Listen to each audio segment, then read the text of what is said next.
you're literally telling yourself you're only good enough to hang out with until someone better comes along. Again, why would anyone want to hang out with someone who doesn't think that they're the highlight of their life, that doesn't expect good treatment, expect good experiences, expect to be the number one person in their life? This is Mindset by Natalia, and welcome back to my channel. In today's video, I'm discussing everything you need to know about solo dating. You saw I went on 52 solo dates in a year. That means every single week I decided to make the commitment to myself that I was going to do a solo date. So back in 2024, I decided to take this on as my New Year's resolution. As we know, most people actually drop their New Year's resolution by January 13th. Did we hear that? You make your resolution, and by January 13th, you've decided, nope, I'm done with that next. I decided to stick with this for an entire year, and I'm going to share with you all the things that I learned about myself, about solo dating, the ins and outs. Now, the times vary. Sometimes I would go on 2 solo dates in a week. Sometimes I wouldn't have time to do any.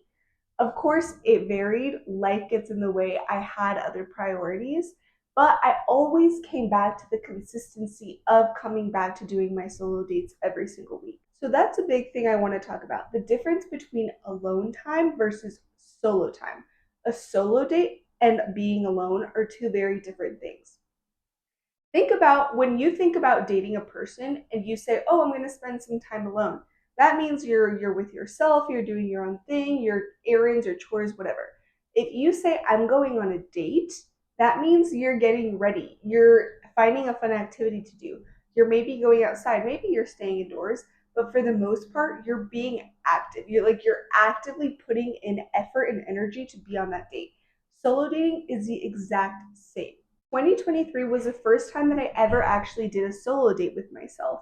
And it was absolutely life transforming. Again, it gave me the confidence to say, I want to dedicate so much time and energy into doing this that it became my resolution for the next year. Actually, fun fact, on my third solo date of 2024, which was like later end of January, I went on a solo date to the art museum in my city. So I went to the art museum, had a great day. I remember I love looking at art. I love looking at sculptures and paintings, all that stuff. I just love to do. It was such a fulfilling day. And then I took myself out for lunch. So I did that. That night, after my solo date, I went out with a friend. And that was actually the night where I ended up meeting my now partner, my now boyfriend. It was just so clear to me that the universe was saying, the more that you prioritize yourself, the more that you're just solely focused on yourself, the more easily that you're able to attract someone with that same kind of alignment. Remember that like attracts like. So whenever something is attracted to you into your life, it means that you both are on the same vibrational level, which is why normally it's such a good pairing. I planned my solo dates with time because I wanted everything to be planned out before I went on the date. This is me kind of playing with my different masculine and feminine energy, in the fact that before the date, I would take the leadership and the charge and do the actual planning and figuring out what transportation I needed to take, all the different things, so that when I was on the actual solo date, I could just let go. I could just receive. I could just say, here's my card, take it, and just get yourself whatever you want today. It's on me, it's my treat. And forcing my mind into that belief system that there is this duality of giving and receiving and inputting and taking. Solo dating is for you. You are doing it not with anyone else in mind, not saying, oh, if I start solo dating, I'm going to end up with a partner or this and that. It's literally about being present with yourself, telling yourself that you are so valuable, you hold so much worth, that I want to spend time with you. If you don't want to spend time with yourself, why would anyone else want to spend time with you? You need to be your own best friend. You need to be in your own company. And that's where I got to this point when I was in my solo dating journey in the beginning, where it was literally, I choose to be with myself. I'm so much fun to hang out with. Like, I get to make all the decisions when I go out. I get to do anything that I want. Solo dating naturally raises your standards. I'm talking in every other relationship in your life, including yourself to start, your energetic vibration will exceed. you are going to have higher standards. And that is going to attract and bring in even more powerful and important and very good relationships into your life. Higher standards means you no longer compete with everyone else. Let's say we're talking about the dating field. When I say that I'm a solo dater, you're not just competing with, oh, yeah, the other partners, the other guys, whoever else that I'm dating. You are competing with me. You are competing with how I treat myself. And if I have such standard and exemplary treatment of myself, I am not going to allow someone that doesn't respect my time, my boundaries, commitments, that isn't all in for me. I'm not going to respect that. I'm not going to want that in my life because I'm going to be like, I already have myself that treats me like 10 times better than you. Why would I need you? It's such a good practice in relationships. Again, we're not solo dating to get into another relationship with a partner. It can very much be just for yourself.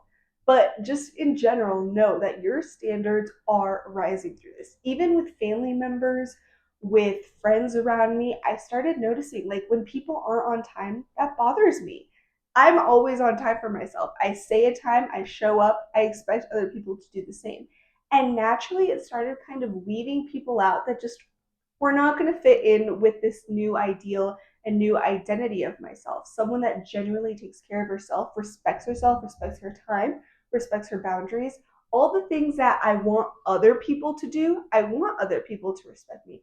I want other people to respond to me on time, all those things. If I'm not doing that first, again, why would anyone else do that for me? I need to be my number one priority. We are constantly making decisions. We constantly have the choice and the freedom of how we speak, how we act, what we think about, the things we focus on. Remember, anything we focus on, we create more of. If you keep talking about the things that you don't want in your life, you yourself are literally calling them into existence. It's no one else's fault. It's you that you keep putting all of your attention into the things that you don't want. Stop doing that. It's a superpower that you can choose the things that you do. Have you ever been on a vacation or like a trip with friends or something and you have to make all these little sacrifices or you have to compromise, which of course, like that's what life is about. Not everyone's going to want the same thing. But then have you ever traveled by yourself? And you can decide to wake up at 12 p.m. if you want. You can decide to stay in the entire day. You can decide to go rollerblading on the street. So enjoy the fact that you yourself are able to call out exactly the things that you want. Here's another thing: solo dating does not stop when you have a partner. I feel like this is the biggest slap in the face. I feel like when people are solo dating and then they find a partner and they're like, who cares? I'm just going to forget about it. You're literally telling yourself you're only good enough to hang out with until someone better comes along.